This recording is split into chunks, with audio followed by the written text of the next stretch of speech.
آدمی جس میں تنہائی میں اللہ کا ذکر کیا، اللہ کو یاد کرنے بیٹھ گیا، کوئی دیکھنے والا نہیں تھا، وہ تنہا تھا، حجرے میں تھا، اپنے بند کمرے میں تھا، اپنے رب کو یاد کیا، اللہ کی یاد کرتے کرتے اس کی آنکھوں سے آنسو ٹپکنے لگے، اس کی آنکھیں آنسوؤں کا خراج دینے لگی۔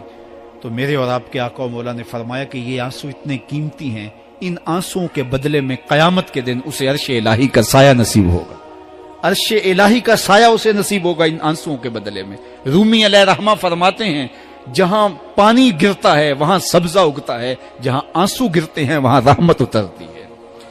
تو اس لیے جو اللہ کی یاد میں رونے کا لطف ہے اور اللہ کی یاد میں آنسو بہانے کا اجر اور صلہ رکھا گیا ہے، یہ گناہوں کو دھو ڈالتا ہے، یہ اندر کی صفائی اور ستھرائی کا سبب اور ذریعہ ہے۔ میرے اور آپ کے آقا و مولا نے فرمایا راتوں کی تنہائیوں میں اٹھ کے قرآن پڑھا کرو اور قرآن پڑھتے ہوئے رویا کرو۔ پھر فرمایا فَإِلَّمْ تَبْكُوا فَتَبَاكُوا، اگر رونا نہ آئے تو رونے کی کوشش کیا کرو۔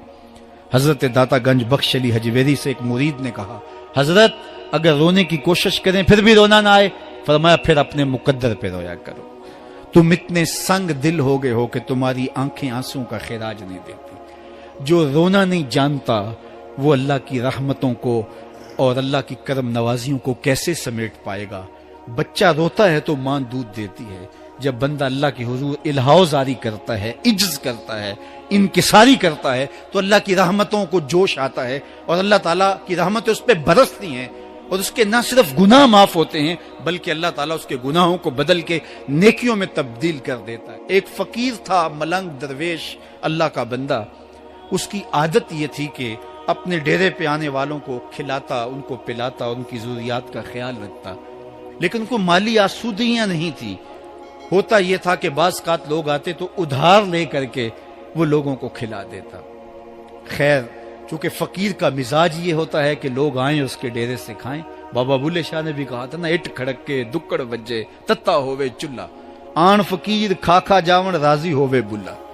یہ فقیروں کا مزاج ہے، تو جو بھی آتا اس کے ڈیرے سے کھاتا اور وہ ادھار اٹھا اٹھا کے لوگوں کی ضروریات کو پورا کرتے رہتے۔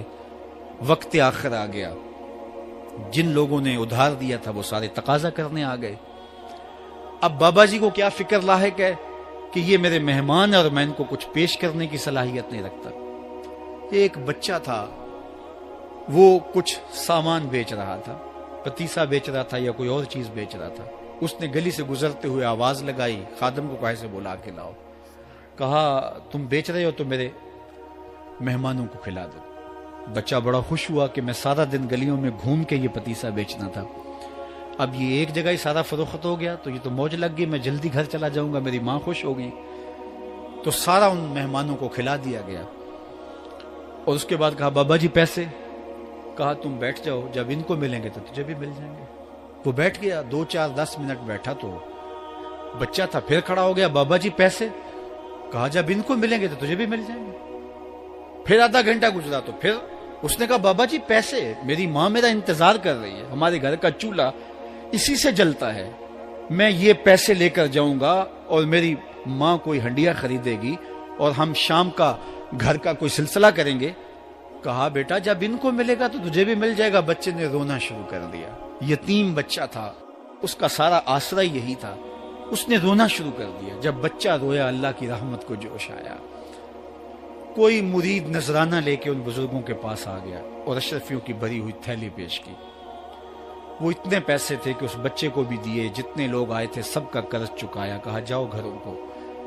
تو سب نے کہا بابا جی ہم صبح سے بیٹھے ہوئے تھے تو یہ نذرانہ دینے والا صبح سے نہیں آیا، تو اب کیسے آ گیا؟ کہا صبح سے تمہارے اندر کوئی رونے والا نہیں تھا، ایک رونے والا آیا تو باقیوں کا بھی کام بن گیا۔ بعض اوقات کسی ایک شخص کی وجہ سے باقیوں کی خطائیں بھی معاف ہوتی ہیں۔